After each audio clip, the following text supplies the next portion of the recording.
Je sais pas si vous avez remarqué, mais les constructeurs de vélos classent leurs modèles par usage, et c'est plutôt logique. Un VTT va être dimensionné pour encaisser les chocs du sentier, un gravel s'épanouit sur les pistes caillouteuses, tandis qu'un vélo cargo va privilégier le fait de pouvoir emporter des choses et de charger le vélo. Alors bien sûr, avec n'importe quel type de vélo, on peut aller partout, mais ces types de familles ne sont pas que des noms marketing, et justement, j'ai ici le tout nouveau vélo d'Engwe, qui est le partenaire de cette vidéo, et qui a décidé de faire un tout en un, je dirais. C'est un vélo électrique qui est aussi bien pensé pour l'urbain que pour la campagne, c'est l'Engwe EP2 Boost. Il est vendu actuellement 999 €, mais vous pouvez le trouver à moins cher parce qu'il y a une promo plus un code qui est réduit à 50 €. Il suffit de regarder le vélo pour comprendre sa promesse. Il est capable de vous emmener sur des chemins complètement forestiers, mais en même temps de vous rouler en ville avec un encombrement réduit puisqu'il est pliable.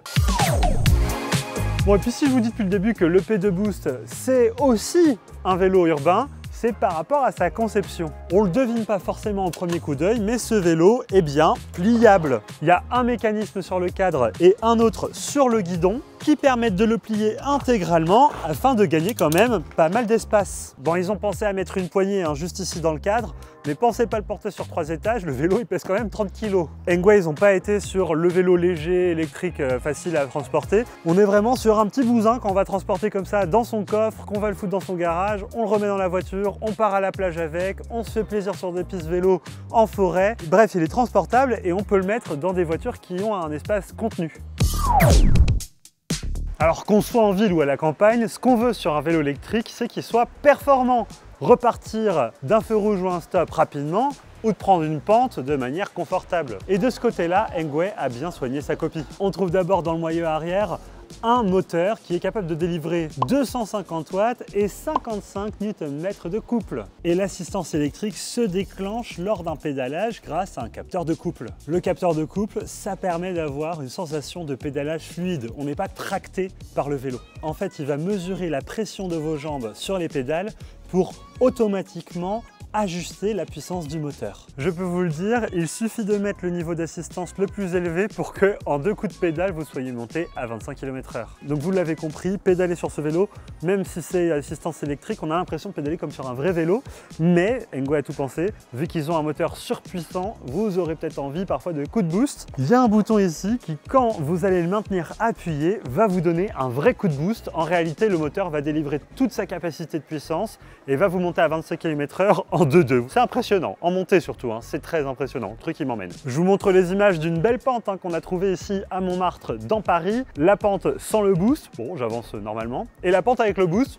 hop vous voyez que je m'envole carrément. Après, une fois que vous aurez pédalé pour monter jusqu'à 25 avec l'assistance électrique, comme tous les vélos électriques en France, on ne peut pas monter au-dessus, donc ce sera à vous de mettre l'énergie suffisante sur vos pédales pour pouvoir monter au-dessus de 25 km/h si vous voulez accélérer. Côté freinage, le P2 Boost il est équipé de freins mécaniques. Alors, je dirais que c'est un des compromis qui a été fait pour pouvoir baisser le prix juste en dessous des 1000 €, puisqu'on n'est pas sur de l'hydraulique. Donc le mécanique est un peu moins réactif. Il va falloir vraiment appuyer fort sur les freins pour pouvoir serrer sec, comme on dit. Mais le mécanique, c'est une technologie que tout le monde connaît. Il n'y aura pas de souci avec ça, ça freine quand même. Mais on n'est pas sur du haut de gamme avec de l'hydraulique. On a quand même des disques de frein qui sont quand même de 180 mm. C'est le standard, donc au moins là-dessus, on n'est pas déçu. Et niveau transmission, on retrouve une transmission Shimano, donc ça c'est plutôt une bonne nouvelle puisque n'importe quel réparateur de vélo pourra venir dessus et réparer tranquillement. Et c'est quand même une bonne transmission puisqu'on peut monter à cette vitesse, c'est pas toujours le cas sur des vélos électriques. Bon, moi, un des premiers trucs que je me suis dit quand j'ai vu le vélo pour la première fois, c'est « Attends, mais on peut pas enlever la batterie, tout est inséré dans le cadre là, ça c'est chiant quand même. » Et ben non, en fait, elle est intégrée dans le cadre, mais il faut le déplier comme ceci pour pouvoir ensuite la retirer en toute tranquillité avec sa petite poignée. Alors, hop là, je vais bien le serrer. Voilà la batterie. Alors attention, il faudra quand même une clé ici qu'on insère en dessous pour pouvoir la déverrouiller, donc n'importe qui ne peut pas le faire. Alors avec une batterie comme ça, Engwe ils annoncent une autonomie de 120 km en mode d'assistance la plus faible.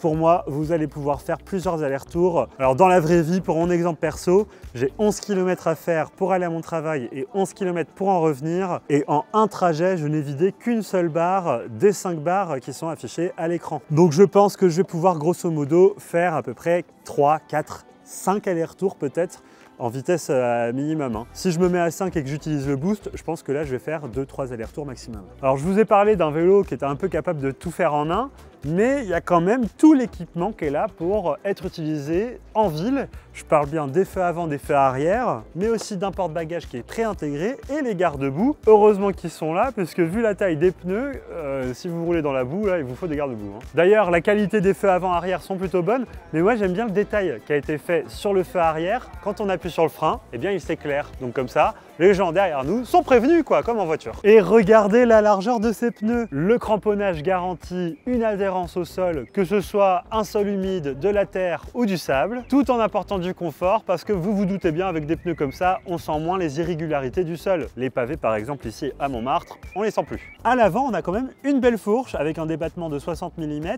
Alors, c'est pas un VTT haut de gamme, mais avec ça, on va enlever toutes les vibrations en ville, mais surtout en chemin tout-terrain, les petites bosses, les racines, etc., on les sentira pas non plus. Regardez-moi la garde au sol ici du pédalier, elle est quand même très haute, et avec ça, on va pouvoir rouler vraiment dans des endroits où il y a des bosses, des obstacles, ça se prendra pas dans le pédalier. Bon, je pense que j'ai fait le tour. Hein. Lengway EP2 Boost, il s'avère être un vélo qui a une promesse d'un vélo tout-terrain, urbain et abordable. Il est déjà disponible sur le site d'Engway. Bon, vous inquiétez pas, hein, c'est pas un vélo qui arrive en 1000 pièces. Il arrive quand même très réglé et franchement, suffit de suivre la notice. Il arrive avec sa selle, sa roue avant et son guidon à part. Vous avez juste à monter ça sur le châssis. Tous les outils et la notice sont dans la boîte, bref, ça se fait très bien. Voilà, je remercie encore une fois Engway d'avoir été le sponsor de cette vidéo. Ça m'a permis de vous montrer un petit peu ce vélo atypique, on va pas se mentir, qui fait tout en un et tout en quand même vous donnant les différents compromis qui ont été faits pour atteindre un prix qui est très raisonnable sur ce type de vélo. Merci à vous de nous suivre. N'hésitez pas à nous suivre sur notre chaîne Twitch où on vous fait un live par jour pour répondre à toutes vos questions. En attendant, vive la technologie, vive les vélos.